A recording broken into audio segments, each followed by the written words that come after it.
कणास block रे फसल उजाड़ा बन्या जल कणास दे प्रवाहित दया नदी और यार शाखा नदी गुड़िक बन्या जल वृद्धि पाइबार लगी नदीर मध्यवर्ती अंचल जलानब हो पड़ी कणासर विभिन्न अंचल में बन्या जल पशि चाषीर सुनार फसल उजाड़ी देछि। एकर एकर चाष जमी अमल प्रस्तुत थिबा बेले बन्या जल माड़ी छारखार कर विशेषकर कणासर दुकंदा और बड़ास अंचल में बन्या जल पशि समग्र अंचल जलानब होइछि जहाँफल एकर एकर चाष जमी होइतबा बाइगण पोटल कलरा लंका जह्नी एसबू नष्ट हो जाइछि। पानी रे बुड़ी जाइछि फसल जहाकु नै चिंतार चाषी परिवार।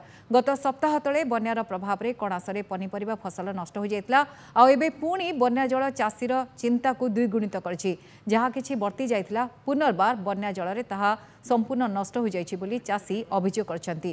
सेबडे कणासर विभिन्न नदी रे बन्या जल विपद संकेत उपरे प्रभावित होइतबा बेले परिस्थिति नियंत्रण रे रहिछि। बन्या उपरे नजर रहिछि बोली कणास तहसीलदार संतोष कुमार पाणिग्राही कहछन्ति। सबू परिबा करथिलु बायन करथिलु भेंडी जन्ही काकुड़ी इत्यादि प्रकार सबू फसल करथिलु। वर्तमान से गला पानी जो 5 दिन पूर्व आसला सब क्षतिग्रस्त हो जाइछि। आउ बर्तमान एबे पानी आसी संपूर्ण बुड़ी गेलानी से अंटाई बाणी आमर बेसी बड़ास पंचायत आज्ञा बेसी क्षतिग्रस्त होछि। तेणुक चलवा एना फसल क्षय क्षति हो गला तेणुक चलवाई बहुत असुविधा। बर्तमान जहाँ थिला गत बन्या 5-7 दिन तले जो बन्या जहाँ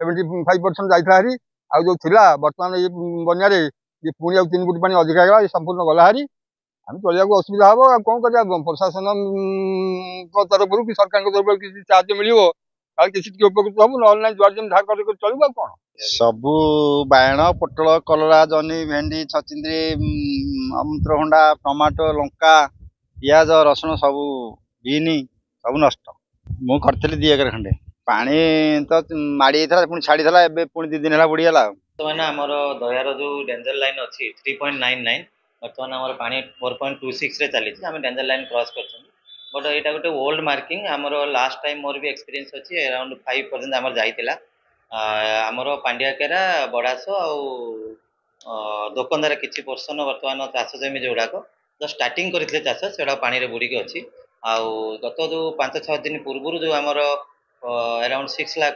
क्यूसेक पानी छाड़ी से किसी पनीपरिया चाष नष्ट होता आम रिपोर्ट करूँ। तो वर्तमान पानी संपूर्ण आम छाड़ीला आम जो आम चाषी अनुसार तार क्षय क्षतिर आकलन करा।